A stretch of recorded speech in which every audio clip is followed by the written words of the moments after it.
नमस्कार, आगाज टाइम्स देख रहे हैं आप। मैं हूं आपके साथ पलक शर्मा। वक्त हो गया उत्तर प्रदेश उत्तराखंड की बड़ी खबरों का। तो आइए रुक करते हैं इन प्रमुख खबरों की ओर, जहां पहली खबर कानपुर नगर से है। कल्याणपुर थाना क्षेत्र के अंतर्गत न्यू शिवली रोड स्थित रास होटल में युवक ने लगाई फांसी। होटल के कमरा नंबर 302 में लगाई फांसी। सूत्र के अनुसार आईपीएल के सट्टे में मृतक लाखों रुपए का हार और कर्जदार बन चुका था और कर्जदारों की प्रताड़ना से परेशान होकर लगाई फांसी। परिजनों ने 3 युवकों को जताया शक। लगातार फोन पर देते थे धमकी।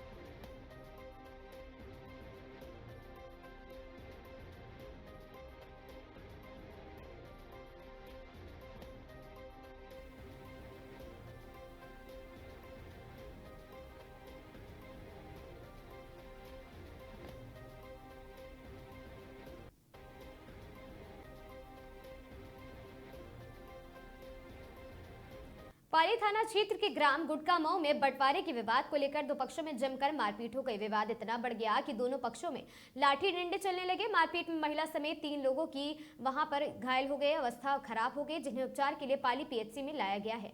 घायलों में हंस राम पुत्र राम सिंह और साथ ही बलाकार पुत्र रामेश्वर तथा राम देवी पत्नी राम सिंह निवासी ग्राम गुटका मऊ शामिल है। बताया गया कि परिवार में चल रहे बंटवारे के विवाद को लेकर कहासुनी हुई थी, जिसके बाद मामला हिंसक हो गया और साथ ही घटना में विपक्षी पक्ष के रूप में जगदीश पुत्र रामेश्वर, रोहित एवं मोहित पुत्र जगदीश तथा गुड्डी देवी पत्नी जगदीश निवासी ग्राम गुटका मऊ थाना पाली के सामने आए हैं। सूचना मिलते ही पुलिस मौके पर पहुंची और घायलों को उपचार हेतु अस्पताल भिजवाया है। कहाँ रहते हो आप? बालक राम। कहाँ रहते हो? गुटका मऊ। क्या हुआ आज? झगड़ा भोज। किसके साथ? जगदीश और रोहित, मोहित, गुड्डी देवी और रूबी। क्या उन लोगों ने क्या किया? हमें मारो, 20 लाठी हमारे मारी। है आपका? हंसराम। कहाँ रहते हो? गुटका मऊ। क्या हुआ आज? लड़ाई हुई है जगदीश, छोटे का नाम जगदीश, रोहित, मोहित, गुड्डी देवी, रूबी देवी। क्यों हुई लड़ाई? लड़ाई थोड़े मतलब बांट विवाद में भाई, मतलब काय बिया चल रहा था? बांट चल रहा था जगह। अच्छा, हिस्सा बांट का। हाँ। ठीक है। खबर सीतापुर से है, जहां दंगा नियंत्रण को लेकर पुलिस की मॉक ड्रिल। भीड़ नियंत्रण के लिए वाटर कैनन और आंसू गैस का पुलिस कर्मियों ने किया अभ्यास। पुलिस लाइन ग्राउंड में पूरी तैयारी का किया गया प्रदर्शन। आपात स्थिति से निपटने के लिए ट्रेनिंग की गई है और साथ ही जनपद की रिजर्व पुलिस लाइन का पूरा मामला बताया जा रहा है।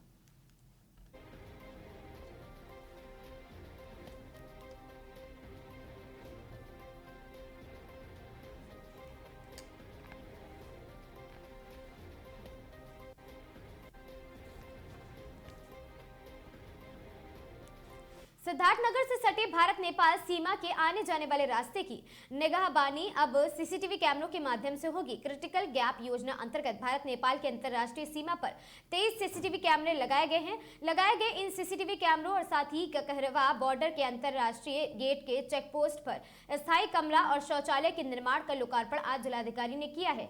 लोकार्पण के बाद मीडिया से बात करते हुए जिलाधिकारी ने बताया है कि भारत नेपाल की खुली सीमा हमेशा से भारत विरोधी गतिविधियों को लेकर सुरक्षा एजेंसियों के चैलेंजिंग रही है। सीमा पर निगाहबानी और साथ ही अच्छी तरह से हो सके, इसके लिए पहले फेज में सीमा के कुछ चिन्हित स्थानों पर 32 की संख्या में उच्च कोटि की सीसीटीवी कैमरे लगाए गए हैं। इन सीसीटीवी कैमरों के लगाने से सीमा पर हो रही तस्करी व अन्य गैर कानूनी गतिविधियों पर लगाम लगाने की में सहायता भी मिलेगी।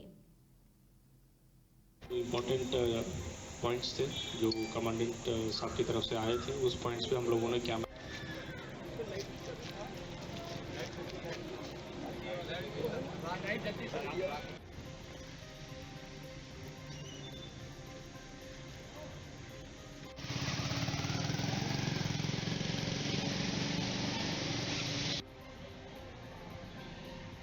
पोस्ट पर सीसी कैमरे और शौचालय का इनोवेशन हुआ। क्या कहना चाहिए? आज यहाँ पे इंडो नेपाल बॉर्डर पे ककरावा चेक पोस्ट पे हमारे और कमांडेंट महोदय द्वारा सीसीटीवी कैमरास जो आधुनिक पीटीजेड कैमरास है उसको हम लोगों ने क्रिटिकल गैप के माध्यम से लगवाया है। टोटल 9 जगह ऐसे है ज़िले में जो पॉइंट्स कमांडेंट साहब द्वारा दिया गया था उस चीज़ को आज कवर किया गया है। इस पर हम लोग का जो मॉनिटरिंग है और सुपरविज़न है उसको बल मिलेगा और लगातार 24/7 अब हम लोग चेकिंग करते रहेंगे कि कौन से गाड़ियाँ आ रही है या ओपन बॉर्डर से भी अगर कोई मूवमेंट भी होता है तो उसके लिए एक बहुत मददगार साबित होगा। और खुली अंतर्राष्ट्रीय सीमा पर ये तस्करी एक बड़ी समस्या है, इससे कितना फायदा मिलेगा? इससे बहुत लाभ मिलेगा क्योंकि 24/7 मॉनिटरिंग होगा और ये आधुनिक पीटीजेड कैमरास है जो अच्छे स्मार्ट सिटीज़ में लगते हैं, तो इस चीज़ को बॉर्डर पे लगाने से वो बहुत ज़्यादा मदद मिलेगी। सर पगडंडियाँ हैं और सारी जगह हैं, पगडंडियाँ जो है इस पर कैसे आप कंट्रोल करेंगे यहाँ पे तुम्हारी? कि जैसे अभी हम लोग बता भी रहे थे कि हम लोग इसके अतिरिक्त भी गांव पंचायतों से एक टेंडर करवाए हैं जिसमें हम लोगों सारे पगडंडियों को भी कवर करेंगे आने वाले समय में। और पूरे हमारे जो लगभग 60 to 70 किलोमीटर का बॉर्डर है उसमें जितने भी हमारे अगर पॉइंट्स आते हैं वहाँ पे हम लोग सीसीटीवी से मॉनिटरिंग होगा। इससे एक अच्छा संदेश भी जाएगा, जितने भी लोग अगर गलत कामों में अगर संलिप्त है तो उन लोगों के लिए भी एक मैसेज है कि आने वाले समय में बहुत कठोरतम कार्रवाई होगी उनके खिलाफ। सर एक यहाँ के स्थानीय जो लोग हैं उनकी एक बड़ी समस्या है सर, जैसे नेपाल से तो बसें दिल्ली हरियाणा पंजाब तक जाती है, लेकिन सर जो यहाँ के लोग नेपाल में तमाम धार्मिक स्थल है, जब वहाँ पर सर उनको दर्शन के लिए किसी बस या वगैरह से जाना होता है सर वो जा नहीं पाते हैं, उनको यहाँ से अपनी गाड़ियों से उतर कर वहाँ पर दूसरी गाड़ी करके जाना पड़ता है। देखिए इसके लिए एक सेट प्रोटोकॉल है और इंडो नेपाल बॉर्डर होने की वजह से उनके जितने भी नियम हैं उसको अनुपालन करते हुए हम लोग फैसिलिटेट करते हैं लोगों को। सर ये ओपन बॉर्डर एक्सेस के लिए कितना चैलेंजिंग है और ये जो कैमराज लग रहे हैं इससे आपको कितनी आसानी और आसान हो जाएंगे? जैसे ऑलरेडी जैसे बता दिया डीएम साहब ने, हम लोग भी जो है जैसे 24/7 हम लोग ऑल टाइम हम लोग यहाँ पे अलर्ट है।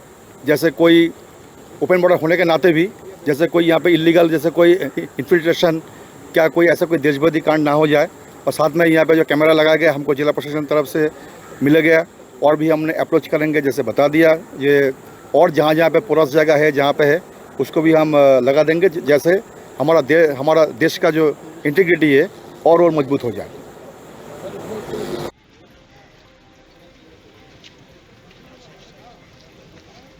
पंडित दीनदयाल उपाध्याय नगर मुगल सराय में जीटी रोड चौड़ीकरण अभियान के तहत शुक्रवार को समाजवादी पार्टी सपा कार्यालय पर बुलडोजर चलाए जाने के बाद तनावपूर्ण स्थिति उत्पन्न हो गई। मुगल सराय कोतवाली क्षेत्र के कस्बा स्थित जीटी रोड पर अतिक्रमण हटाने का अभियान लगातार जारी है। इस क्रम में शुक्रवार को उप जिलाधिकारी पीडब्ल्यूडी अधिकारियों और साथ ही भारी पुलिस बल की मौजूदगी में जीटी रोड पर सपा कार्यालय को ध्वस्त कर दिया गया। कार्यालय तोड़े जाने की सूचना मिलते ही पूर्व सांसद रामकिशन अपने समर्थकों के साथ घटनास्थल पर पहुंचे। उन्होंने प्रशासन पर मनमानी कार्रवाई का आरोप लगाया है और साथ ही रामकिशन ने कहा है कि बिना उचित प्रक्रिया अपनाए पार्टी कार्यालयों को तोड़ा गया और उन्होंने व्यापारियों को दुकानों पर चल रही कार्रवाई का भी विरोध करते हुए इसे व्यापारियों की उत्पीड़ना बताया है। प्रदर्शन के दौरान कार्यकर्ताओं ने प्रशासन के खिलाफ जमकर नारेबाजी की, इनकलाब जिंदाबाद, प्रशासन मुर्दाबाद और व्यापारियों के साथ न्याय करो जैसे नारे लगाए हैं। इस विरोध प्रदर्शन के कारण जीटी रोड पर बड़ी संख्या में कार्यकर्ता और व्यापारी जुट गए और जिससे यातायात भी बाधित हो गया। जाम की स्थिति बन गई। प्रशासनिक अधिकारियों ने प्रदर्शनकारियों को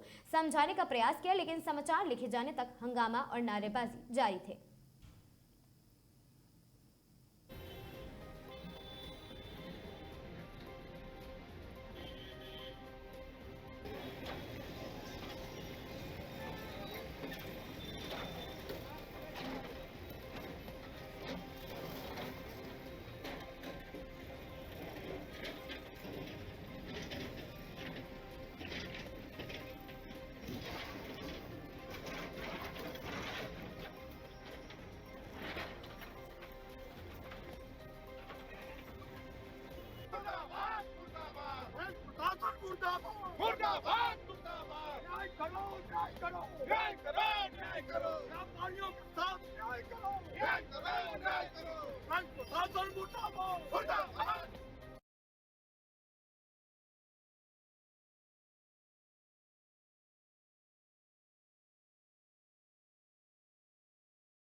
हम कपड़े में भी नहीं आप हैं तो मैं आपसे कह रहा हूँ, चलिए जहाँ से सड़क सक्रिय किए हैं दोनों तरफ पेट्रोल की जमीन है, उनको विस्थापित कर दीजिए, वहाँ कहीं विस्थापित करिए। वो भी प्लान है तो बताइए ना, वही तो मैं कह रहा हूँ, कल मीटिंग सबसे हुई है, वही करिए कि विस्थापित करेंगे। जो जब बाजारी टूटी थी जब बाजारी टूटी थी तो वहाँ कर रहे हैं अभी समाजवादी पार्टी कार्यालय को डिमोलाइज कराया है, क्या उत्तरी पटरी पर आप पूरा साफ करा रहे हैं? जी, स्टेशन की तरफ में जो ये हम लोगों का अभियान चल रहा है 1 हफ्ते से, उसमें हमारे सड़क चौड़ीकरण जो होना है यहाँ मुगलसराय बाजार में, उसमें बाधक जितने भी मकान या दुकानें थी उनको हटाया जा रहा है। और उसी के क्रम में आज ये हम लोगों की कार्रवाई इस तरफ दक्षिण पटरी में लगी हुई है और इसको हम लोग स्टेशन तक पूरा साफ करेंगे और यहाँ पर एक अच्छा सा स्टैंड बनेगा जिससे जो ट्रैफिक जाम की अव्यवस्था होती थी उसमें हमको आसानी होगी। जौनपुर जिले से एक ऐसा मामला सामने आया है जहां दबंगों द्वारा सरकारी चकमार्ग पर अवैध रूप से कब्जा कर लिया गया है, जिससे स्थानीय ग्रामीणों में आवाजाही में भारी परेशानियों का सामना करना पड़ रहा है। जलालपुर थाना क्षेत्र के ग्राम भावपुर निवासी काली प्रसाद ने जिलाधिकारी कार्यालय पहुंचकर अपनी व्यथा सुनाई है। काली प्रसाद के अनुसार वे वर्ष 2020 से ही चकमार्ग के निर्माण के लिए तहसील, किराकत और अन्य संबंधित विभागों के चक्कर काट रहे थे। चकमार्ग का एक बड़ा हिस्सा लगभग 5000 फीट गाँव के ही प्रभु नारायण और साथी लालजी नामक व्यक्तियों द्वारा कब्जा लिया गया था। शिकायतकर्ता ने बताया है कि इस मार्ग पर एक छोटा सा हिस्सा लगभग 3000 फीट बन चुका है, लेकिन शेष हिस्से का दबंगों का कब्जा बरकरार है। एक बार लेखपाल ने पैमाइश कर खूंटी गड़वाई तो जिसे प्रभु नारायण उखड़वा कर फेंक दिया है। अब जब भी अधिकारी आते हैं वे सिर्फ देख कर चले जाते हैं, कोई सुनने को तैयार नहीं है। जिलाधिकारी ने आश्वासन पीड़ित ने बताया है कि उन्होंने आज दूसरी बार जिलाधिकारी को ज्ञापन सौंपा है और ग्रामीणों ने बस एक ही मांग की है कि सरकारी नक्शे में दर्ज इस चकमार्ग को अवैध कब्जे से मुक्त कराकर जल्द से जल्द बनवाया जाए ताकि आम जनता को राहत मिल सके।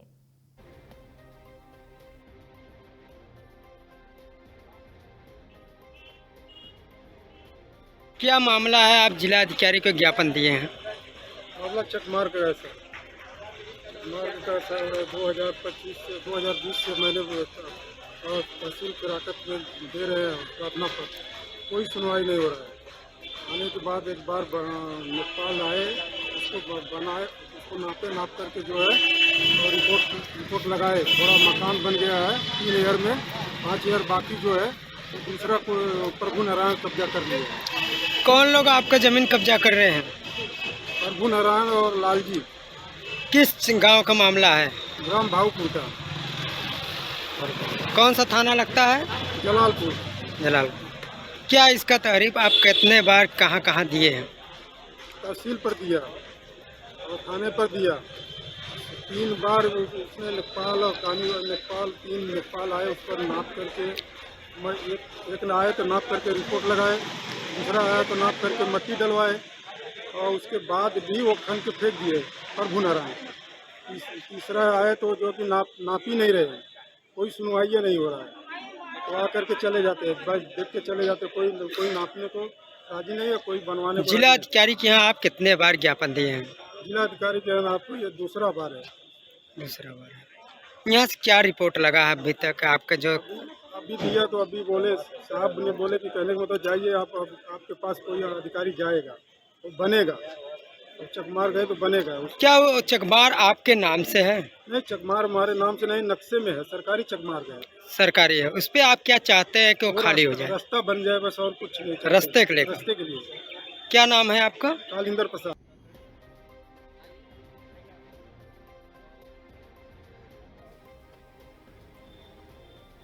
खबर चित्रकूट से है, जहां राज्य महिला आयोग की सदस्य प्रतिभा कुशवाहा आज चित्रकूट के दौरे पर पहुंची हैं, जहां उन्होंने सर्किट हाउस में जन सुनवाई कार्यक्रम का आयोजन कर महिलाओं की समस्याएं सुनी और अधिकारियों को कार्रवाई करने के निर्देश दिए हैं। इस जन सुनवाई में वाल्मीकि आश्रम के महंत भरत दास द्वारा महिलाओं के खिलाफ सोशल मीडिया पर अभद्र टिप्पणी के मामले में पीड़ित महिलाओं ने राज्य महिला आयोग की सदस्य प्रतिभा कुशवाहा को पत्र सौंपकर कार्रवाई की मांग की है, जिस पर कथित महंत भरत दास द्वारा महिलाओं को लेकर सोशल मीडिया पर की गई अभद्र टिप्पणी को देखकर वह दंग रह गई, जिस पर उन्होंने मामले को संज्ञान में लेकर महंत को नोटिस देने की बात कही है। इसके साथ ही उन्होंने महंत के इस कृत्य की निंदा करते हुए महंत को बहिष्कार करने की भी बात कही है। और साथ ही आपको बता दें कि वहां चौपाल लगाई गई थी, जिसमें महिलाओं ने वाल्मीकि आश्रम के महंत पर कई गंभीर आरोप लगाए, जिसको उन्होंने गंभीरता से लिया है और अधिकारियों को कार्रवाई करने के निर्देश भी दिए हैं।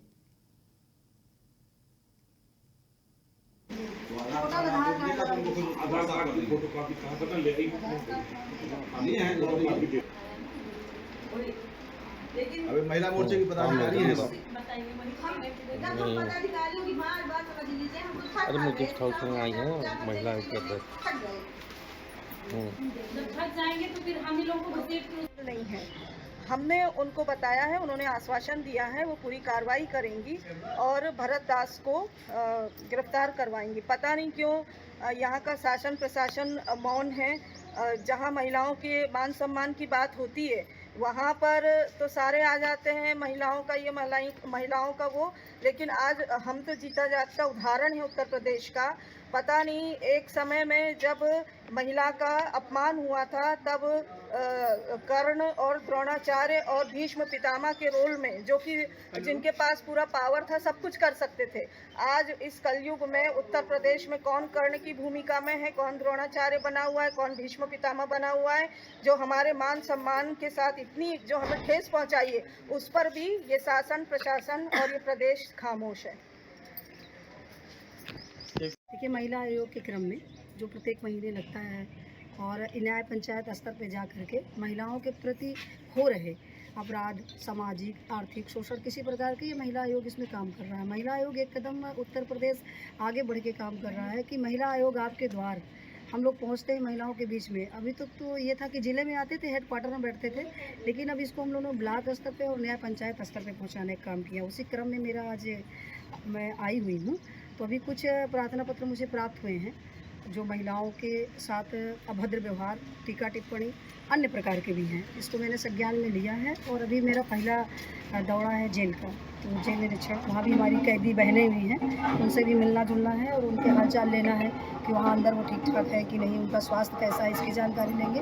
फिर एक विद्यालय जाना है, कस्तूरबा गांधी विद्यालय में, बच्चियों से भी हालचाल होगा और उनके शिक्षा के बारे में, उच्च शिक्षा की गुणवत्ता के बारे में भी, खान पान का भी मतलब इस समय महिला आयोग लग रहा है कि हर स्तर पे हमारी बेटियां सुरक्षित हैं। उसी क्रम में जाना है, कुछ जानकारियां भी देना है कि उनके लिए क्या क्या सरकार कर रही है इस समय और क्या उनके अधिकार हैं। पढ़ाई के साथ साथ हमें सोशल भी होना बहुत ज़रूरी है, तो हम लोग समय समय पे पहुंचते रहते हैं।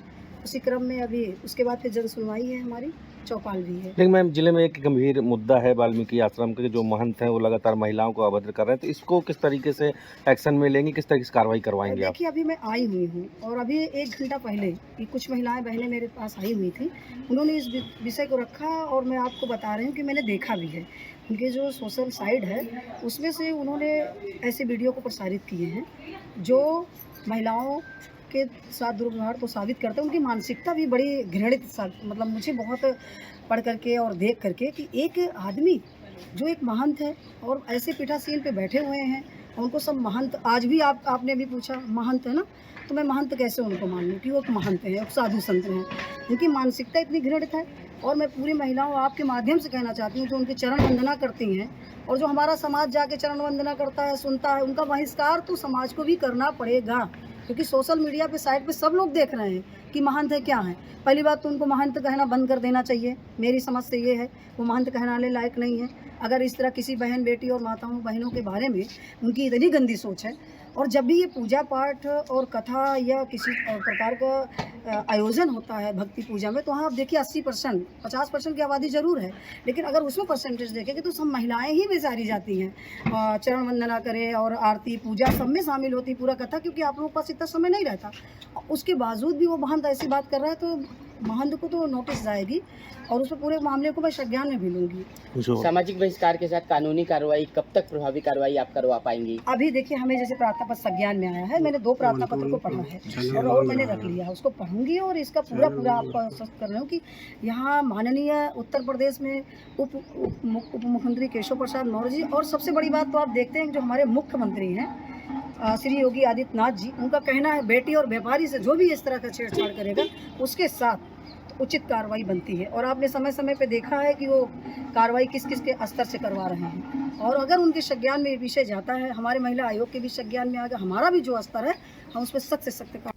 मऊ में 81 81 दिन की गौ रक्षार्थ यात्रा पर निकले स्वामी अभिमुक्तेश्वरानंद सरस्वती ने 2027 के चुनावों को लेकर बड़ा बयान दिया। उन्होंने कहा कि जो भी दल गायों की रक्षा पक्का वचन देगा, संत समाज उसका समर्थन करेगा। गौ रक्षा यात्रा के दौरान उन्होंने भाजपा पर तीखा हमला बोलते हुए कहा कि पार्टी का कब्जा बढ़ रहा है लेकिन इज्जत घट रही है। तमिलनाडु चुनाव का जिक्र करते हुए शंकराचार्य ने भाजपा को धूर्त पार्टी बताया है और साथ ही कहा कि यदि क्षेत्रीय पार्टियां एकजुट हो जाएं तो भाजपा की धूर्तता पर रोक लगाया जा सकता है।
बाबा किसके साथ? बाबा गौ भक्तों के साथ, गौ रक्षकों के साथ। जो पार्टी गाय की रक्षा का पक्का वचन देगी उसके साथ, और जो नहीं दे पाएगी उसको हम लोग किसी दशा में स्वीकार करने वाले नहीं। पद यात्रा में आपको किसने साथ दिया? किस पार्टी ने साथ? हमारे कोई पार्टी अभी हमारे साथ नहीं आई है। अभी तक सत्य सनातन धर्म को मानने वाली जो जनता है वो हमारे साथ आ रही है। भाजपा ने पूरे देश में कब्जा कर लिया एक तरह से देखा जाए, और अभी एक पार्टी को शपथ नहीं लेने को मिला है।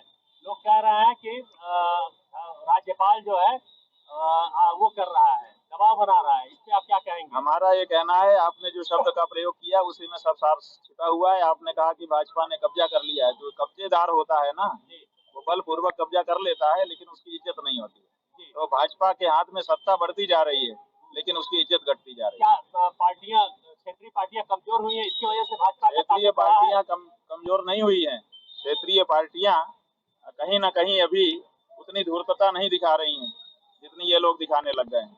तो जो धूर्तता में वो अगर आगे आ गई तो फिर पार नहीं पाएंगी। क्षेत्रीय पार्टियों को धूर्त होने की ज्ञान दे रहे हैं क्या? नहीं, ज्ञान नहीं दे रहे हैं, लेकिन जो स्थिति है जिसका सामना वो पार्टियां कर रही हैं वो वस्तुस्थिति हम आपको पूछने पर बता रहे हैं।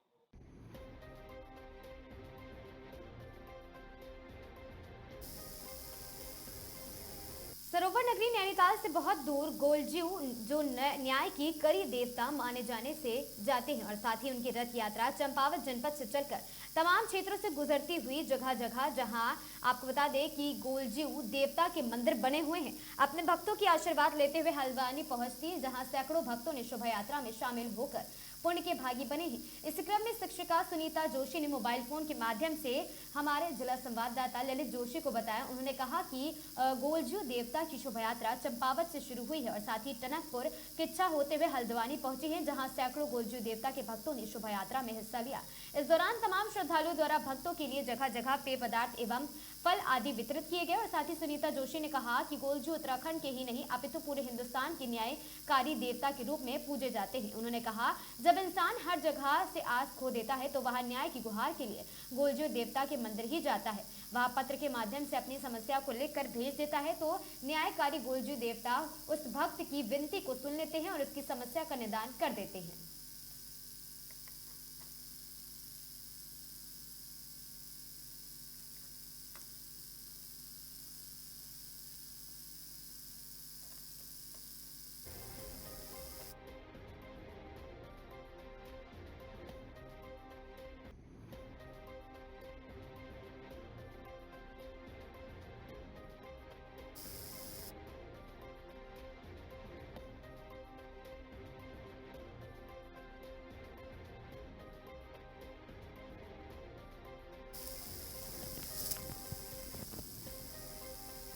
ऋषिकेश के पुराने यात्रा बस स्टैंड रोड पर युवकों के दो पक्षों में जमकर विवाद हो गया। लात घूंसे चले। शांति व्यवस्था भंग करते हुए दोनों पक्षों ने जमकर हंगामा काटा है। विवाद में दो युवकों के कपड़े भी फटे हुए दिखाई दिए हैं। अर्धनग्न अवस्था में हुई दोनों पक्षों के बीच विवाद थमता हुआ नजर नहीं आया।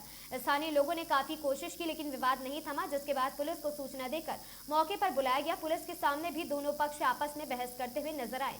पुलिस किसी तरह दोनों पक्षों में शामिल दो हुड़दंगियों को काबू कर कोतवाली ले गई है, जहां दोनों युवक ने पुलिस के सामने गलती स्वीकार कर माफी मांगी और साथ ही भविष्य में इस प्रकार की हरकत नहीं करने की बात कही है। बताया गया कि एक युवक, आपको बता दें कि युवक नशे की हालत में था, जिसका मोबाइल गिर गया और दूसरे युवक ने मोबाइल उठा लिया। मोबाइल को लेकर दोनों के बीच विवाद हुआ।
सरोवर नगरी व उसके आसपास समेत पूरे जनपद नैनीताल में एसएसपी डॉक्टर मंजूनाथ टीसी ने समस्त थाना प्रभारियों और साथ ही प्रभारी निरीक्षक यातायात सीपीयू हल्द्वानी एवं चौकी प्रभारियों को निर्देशित किया है कि अपने अपने थाना क्षेत्र में स्थित विद्यालयों के आसपास नियमित रूप से पुलिस उपस्थिति सुनिश्चित की जाए। छात्र छात्राओं विशेषकर छात्राओं की सुरक्षा को प्राथमिकता देते हुए स्कूल खुलने व बंद होने के समय पर पुलिस द्वारा गश्त एवं यातायात व्यवस्थाओं को सुचारू बनाए रखे। इस क्रम में भूपेश पांडे निरीक्षक यातायात हल्द्वानी, माननीय उप निरीक्षक आरती चौकी और साथ ही बोटिया पड़ाव कोतवाली हल्द्वानी और सीपीयू हल्द्वानी द्वारा विद्यालयों के बाहर स्कूली छात्राओं को महिला सुरक्षा, आत्मविश्वास एवं पुलिस सहायता संबंधी महत्वपूर्ण जानकारी दी गई है।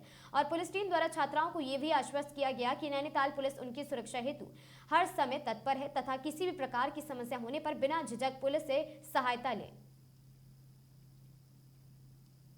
किसी भी तरीके की कोई समस्या ना हो, आपको किसी भी भय में नहीं रहना है। यदि आपके संग कोई छेड़खानी करता है रास्ते में, स्कूल से आते जाते समय या वैसे भी आपको कोई परेशान करता है, कोई छेड़खानी करता है, तो डरे नहीं, घबराए नहीं, तुरंत पुलिस को बताना है। अपनी मैडम जी को बताइएगा, वो हमें बताएंगे, अगर नहीं बता पाएंगे तो, नहीं तो डायरेक्ट आपको पुलिस को बताना है।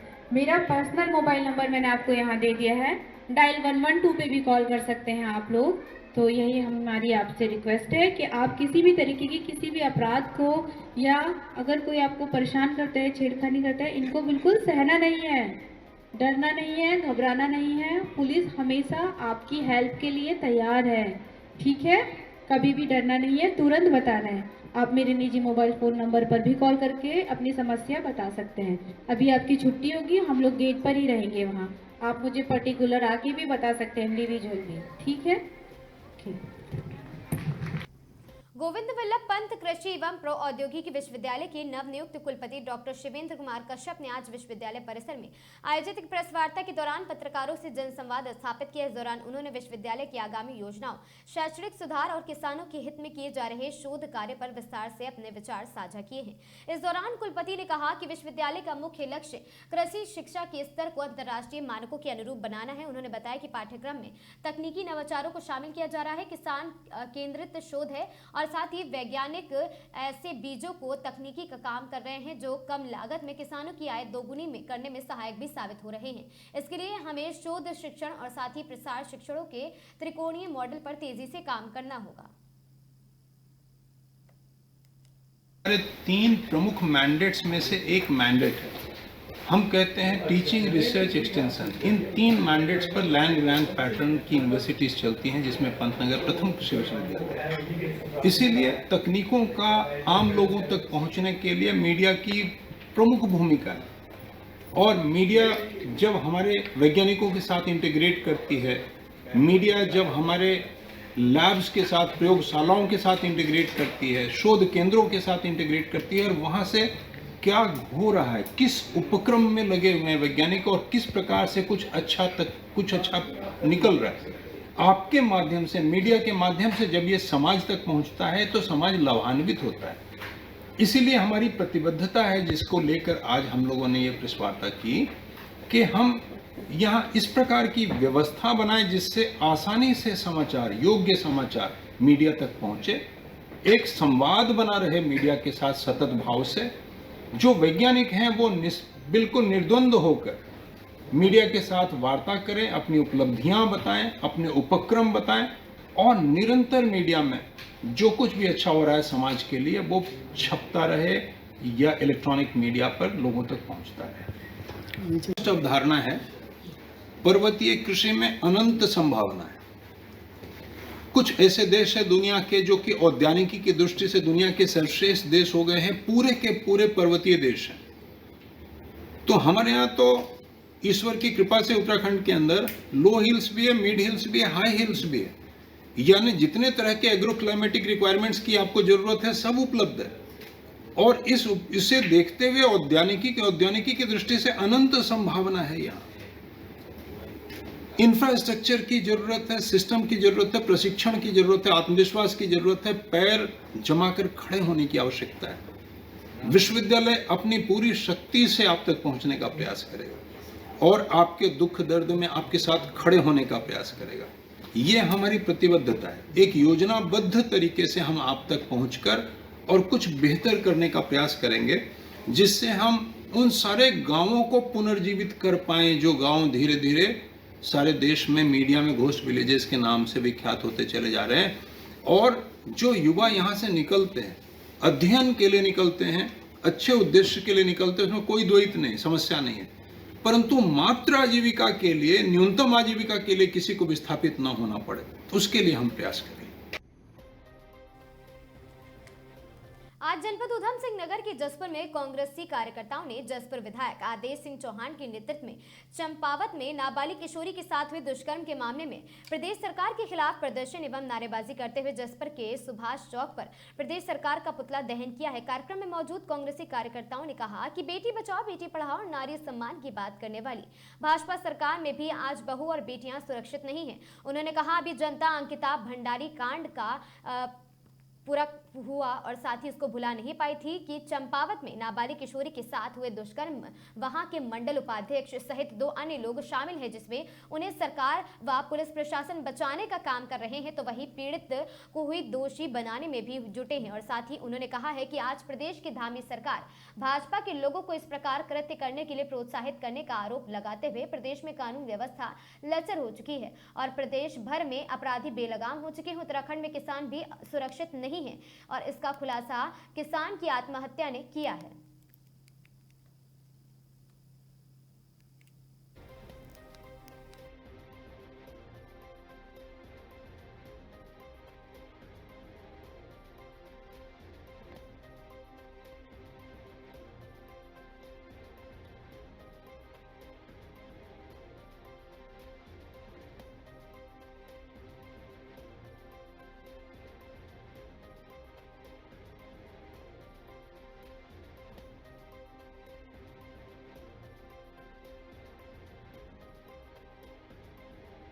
बिगड़ती कानून व्यवस्था के बारे में ये धरना प्रदर्शन किया गया है। जैसे पीछे लगातार कई एक सिख समाज के बेटे ने खुद फांसी खाई थी, उसमें पुलिस कोई खास कार्यवाही नहीं कर पाई।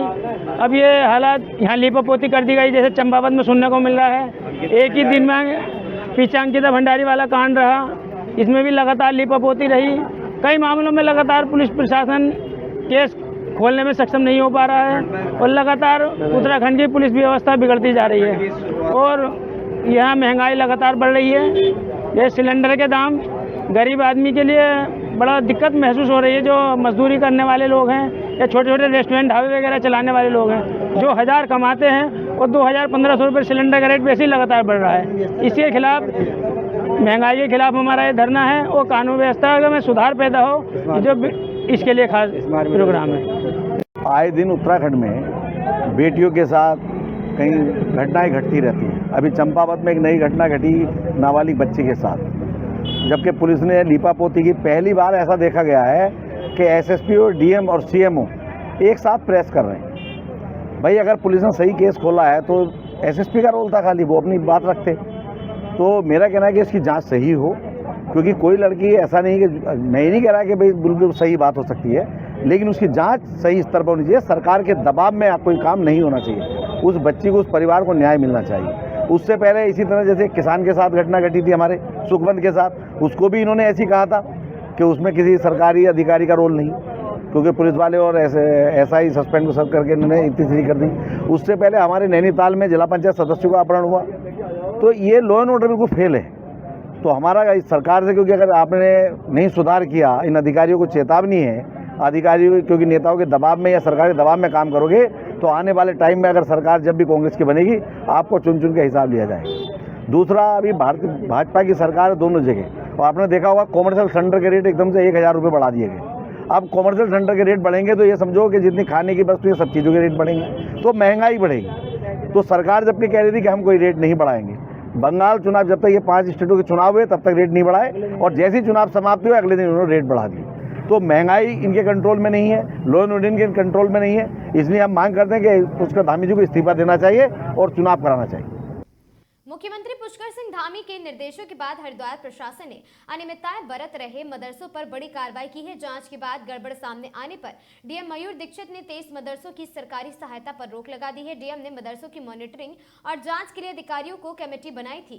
जांच के दौरान मंदिरों और साथ ही आपको बता दें, जांच के दौरान मदरसों में छात्रों की फर्जी संख्या और साथ ही मिड डे मील योजना के क्रियान्वयन में गड़बड़ियां पाई गई। प्रशासन की सख्ती का असर ये हुआ है कि 10 संदिग्ध मदरसा संचालकों की कार्रवाई के डर से खुद ही संस्थान बंद करने का नोटिस प्रशासन को सौंप दिया है। डीएम का कहना है कि जिले में संचालित सभी मदरसों की गहनता से जांच कराई जाए।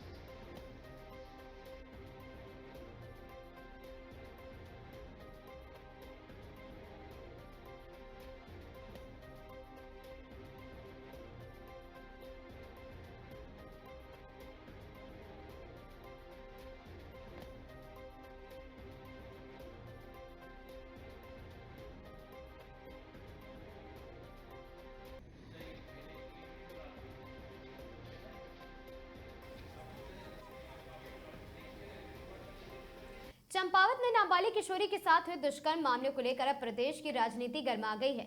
शुक्रवार को रामनगर में कांग्रेस कार्यकर्ताओं ने भाजपा सरकार के खिलाफ जोरदार प्रदर्शन करते हुए सरकार का पुतला दहन किया है। कांग्रेस नेताओं ने आरोप लगाया कि प्रदेश में महिलाओं और बेटियों की सुरक्षा पूरी तरह फेल हो चुकी है और भाजपा सरकार आरोपियों को बचाने में जुटी हुई है। रामनगर के रानीखेत रोड पर शुक्रवार को कांग्रेस कार्यकर्ता बड़ी संख्या में एकत्र हुए, जहां उन्होंने प्रदेश सरकार के खिलाफ जमकर नारेबाजी की और सरकार का पुतला फूंका है। प्रदर्शन का नेतृत्व कर रहे कांग्रेस के वरिष्ठ नेता एवं पूर्व विधायक रणजीत सिंह रावत ने भाजपा सरकार पर तीखा हमला बोलते हुए कहा कि बेटी बचाओ बेटी पढ़ाओ का नारा देने वाली सरकार में ही बेटियां सबसे ज्यादा असुरक्षित महसूस कर रही। उन्होंने आरोप लगाया कि चंपावत में नाबालिग किशोरी के साथ हुए दुष्कर्म मामले में भाजपा से जुड़े लोग शामिल हैं और पुलिस सरकार के दबाव में आरोपियों को बचाने का काम कर रही है।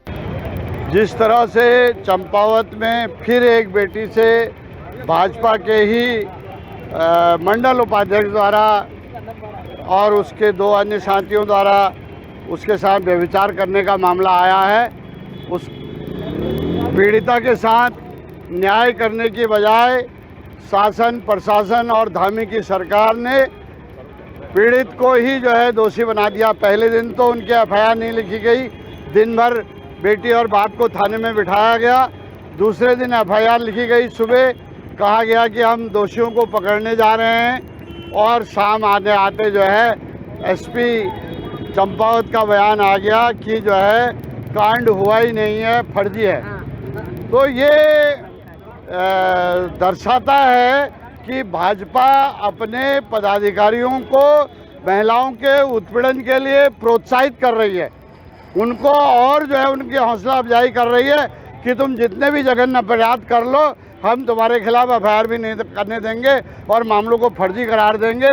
जो रिपोर्ट लिखाएगा या रिपोर्ट पीड़ितों को मदद करेगा उनको दोषी बना देंगे, उनको जेल भेज देंगे ताकि कोई आगे जो है रिपोर्ट भी ना करे। तो ये इस लोकतंत्र में बहुत चिंता का विषय है, खास तौर पे उस पार्टी के लिए जो नारी बंधन विधेयक के नाम पे जिसके मुख्यमंत्री सड़क में जुलूस निकालते हैं और उनके कार्यकर्ता जब हमारी बहू बेटियों का उत्पीड़न करते हैं, शोषण करते हैं, उनके साथ व्यभिचार करते हैं, तो उनको बचाने के लिए भी आगे आ जाते हैं, मुकदमे को ही फर्जी बना देते हैं। हमने सरकार के विरोध में पुतला फूंका है और हम सरकार को जता देना चाहते हैं कि हम चैन से बैठने वाले नहीं हैं, इनके घिनौने कृत्यों का लगातार पर्दाफाश करते हैं।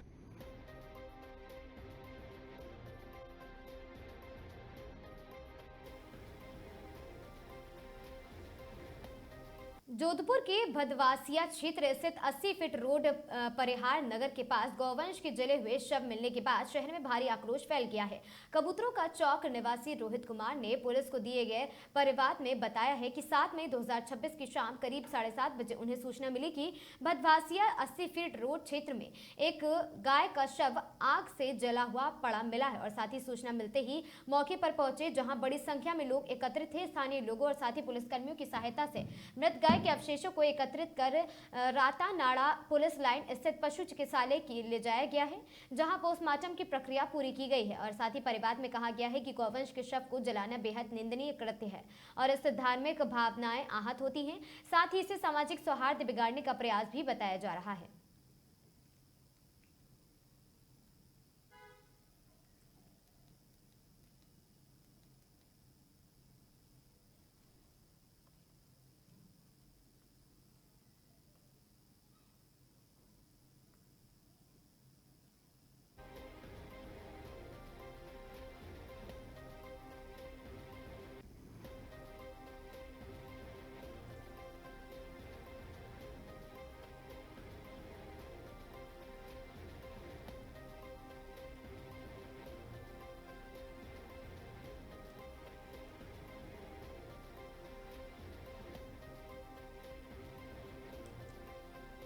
किशनगंज में रास्ते की मांग को लेकर प्रदर्शन, अतिक्रमण में नाराज 4 लोग पेट्रोल लेकर टंकी पर चढ़े। आपको बता दें, किशनगंज में पुलिस सड़क के पास, मुख्य सड़क के पास खेतों की ओर जाने वाले सरकारी रास्ते पर अतिक्रमण हटाने की मांग को लेकर ग्रामीणों ने प्रदर्शन किया है। ग्रामीणों का आरोप है कि खेतों की ओर जाने वाली सरकारी रास्ते पर अतिक्रमणियों ने कब्जा कर रखा है। कई बार शिकायत करने के बावजूद प्रशासन द्वारा कोई कार्रवाई नहीं की गई, जिससे लोगों में आक्रोश है।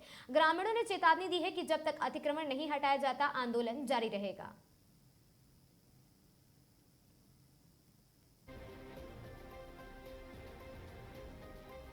सोजत के राजकीय महाविद्यालय को न्यायालय द्वारा कुर्की नोटिस जारी होने के बाद शुक्रवार को छात्रों ने उपखंड कार्यालय पर प्रदर्शन कर कॉलेज को कुर्क होने से बचाने की मांग करते हुए तहसीलदार को मुख्यमंत्री के नाम का एक ज्ञापन सौंपा है। ज्ञापन के माध्यम से छात्र नेताओं ने बताया कि राजकीय महाविद्यालय की स्थिति लगातार बिगड़ती जा रही है। इस स्थिति में कॉलेज के 1500 विद्यार्थियों का भविष्य अधर में लटक गया है। छात्र नेताओं ने आरोप लगाया कि ठेकेदार ने कई काम अधूरे छोड़ दिए हैं, जिनमें खिड़कियों और फर्श सड़कें शामिल हैं, और साथ ही उन्होंने सरकार से इस अधूरे कार्य को पूरा करने के लिए अलग से बजट जारी कर और साथ ही नए टेंडर जारी करने की मांग भी की है। और छात्रों ने सरकार से कॉलेज की मरम्मत और साथ ही रखरखाव के लिए तत्काल बजट जारी करने की अपील भी की है। छात्रों ने ये भी चेतावनी दी है कि यदि 11 मई तक इस समस्या का कोई समाधान नहीं हुआ तो एक बड़ा आंदोलन शुरू किया जाएगा। इस दौरान NSUI के नगर अध्यक्ष राहुल राठौड़ और साथ ही छात्र संघ अध्यक्ष हितेश सोनी और साथ ही पार्षद बाल मुकुंद गहलोत, एडवोकेट पुनीत दवे, छात्र दिव्या भाटी और साथ ही गौरी सिवरी, खुशबू, रवि प्रकाश और साथ ही रवि पवार और साथ ही विश्वनाथ चौधरी सहित दर्जनों छात्र उपस्थित रहे।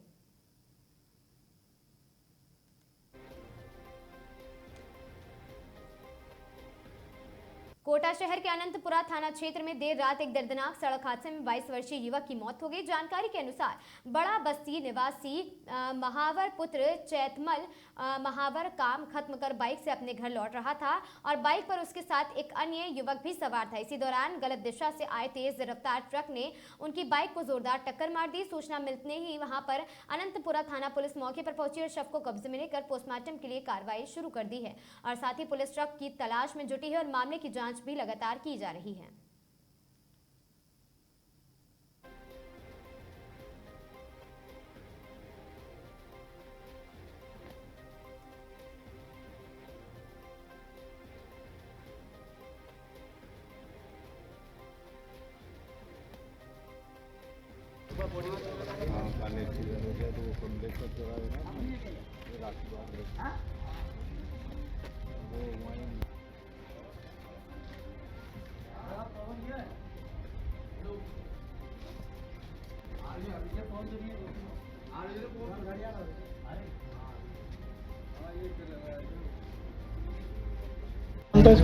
इसका सोनू महावर। पिताजी का नाम है चौतमल जी महावर। क्या उम्र थी? इसकी उम्र थी 22 साल लगभग। कहाँ रहता था? ये बल्डा बस्ती बड़े महादेव जी के पास। क्या हुआ था? एक्सीडेंट केस है। ये CNG पेट्रोल पंप से घर की तरह लौट रहा था, जो ट्रक वाले ने ठोकी इसके और हाथों हाथ मृत्यु हो गई। एक लड़का और है जो घायल है। क्या करता था? ये बेलदारी मजदूरी काम करता था। शादी हो गई थी इसकी, 2 साल हो गए शादी को। बच्चा चाहिए अभी। जी कैसे हुआ था? क्या चीज़? हादसा कैसे हुआ था? ये एकदम से हुआ है। वो मजदूरी करके घर के लिए जा रहा था। शाम को 5:30 बजे करीबन हुआ। ट्रक वाले ने टक्कर मारी। किस जगह हुआ था ये CNG पेट्रोल पंप के सामने डकनिया रोड पे होम पे हुआ है। रिपोर्ट दर्ज करवा दी थाने में। अभी पोस्टमार्टम चल रहा है। हाँ। मेरा नाम श्याम मेहर है। क्या लगता है उसकी? मैम पड़ोसी है। पोस्टमार्टम कर रहे हैं? पोस्टमार्टम हो रहा है। रिपोर्ट पता चला कौन था ट्रक वाला? अभी फिलहाल तो पता नहीं चला, पुलिस वाले बताएंगे। पता पोस्टमार्टम करवा दी। कल दिनांक 7 तारीख को शाम को सोनू महावर है, ये काम करके लौट रहा था तो अपने CNG पंप के पास में एक्सीडेंट हो गया इसका ट्रक से, जिसमें मुकदमा दर्ज हुआ है। इसका आज पोस्टमार्टम करा दिया, सब परिजनों को सुपुर्द कर दिया। जांच जारी है। क्या करता था? ये मजदूरी करता था। पता चला ट्रक कौन था चालक? हाँ, वो तो जब्त हो जाए सारी चीज़ें। नाम FIR लग हुई। ज्ञान सिंह ASI थाना अनंतपुरा। पोस्टमार्टम करवा दी। हो गया पोस्टमार्टम। पुष्पेंद्र सिंह सोलंकी अतिरिक्त पुलिस अधीक्षक के निर्देशन में पुलिस उपाधीक्षक हेमराज देवली के सुपरविजन में जिला स्पेशल टीम प्रभारी ओम प्रकाश चौधरी के नेतृत्व में गठित टीम द्वारा कार्रवाई। जिला टोक DST स्पेशल टीम ने अवैध शराब के विरुद्ध बड़ी कार्रवाई। अब आरोपियों के कब्जे से कुल 45 पेटी अवैध अंग्रेजी व देसी शराब जब्त की है, जिसका बाजार का मूल्य लगभग 5 लाख के करीब बताया जा रहा है। और साथ ही जिला स्पेशल टीम प्रभारी ओम प्रकाश चौधरी के नेतृत्व में कार्रवाई की गई। वहीं आरोपियों के कब्जे से खरीद फरोख्त करने वाली नगद राशि 5,24,400 जब्त की गई है। पुलिस ने 2 आरोपियों को गिरफ्तार कर लिया। पर टोक जिले के दूनी थाने पर आरोपियों के विरुद्ध आबकारी अधिनियम एक्ट में मामला दर्ज कर लिया गया और अवैध शराब में प्रयुक्त अवैध शराब और साथ ही शराब की पेटियों में भारी बोलेरो नंबर RJ 261633 को भी पुलिस ने जब्त कर लिया है।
इन खबरों में आज के लिए बस इतना ही। ऐसी खबरों से लगातार जुड़े रहने के लिए बने रहें हमारे साथ और देखते रहें आगाज टाइम्स।